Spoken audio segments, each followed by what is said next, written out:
वोटो मराई हो।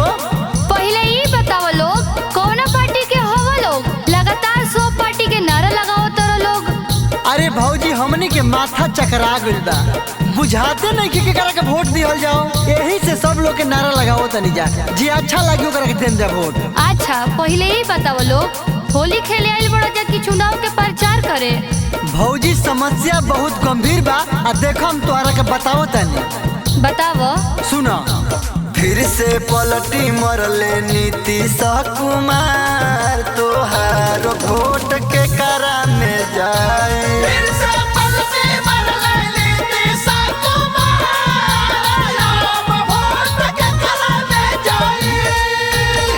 के करा में जाई हो, बोल के करा में जाई।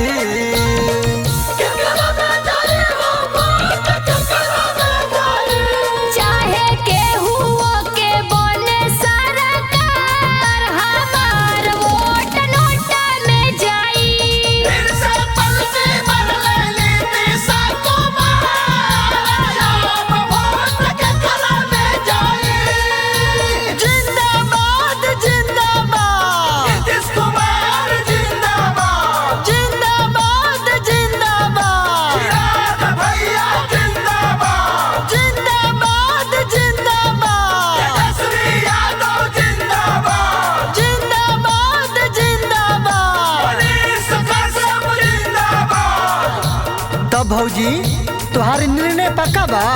और न तका हो। अच्छा जे जीता तो सबके उहे हाल बा।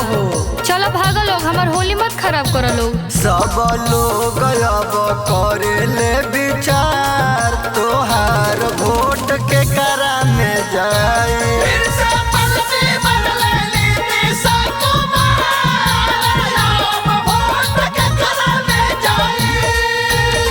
के करा में जाई हो, बोल के करा में जाई।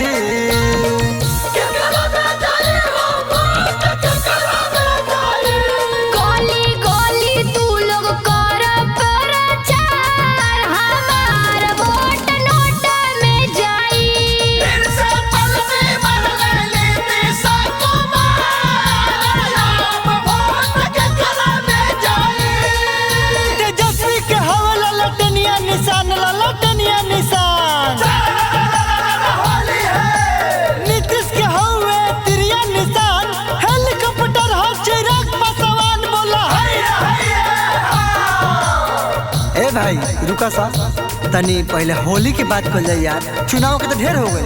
भौजाई कुछ बोला तो तनी बोला। रंग लगाए के बाद लगावो लोग, ना तो अपना अपना घरे जा लोग, हमरा नहाहू धोआए के बा। होली आयो सो के बाबाड़ा मजेदार, हमार वोट नोट में जाई। फिर से पलटी मरले नीतीश कुमार, वोट के करा में जाई। फिर से पलटी मरले नीतीश कुमार, वोट के करा में जाई। बालाजी स्टूडियो दिल्ली।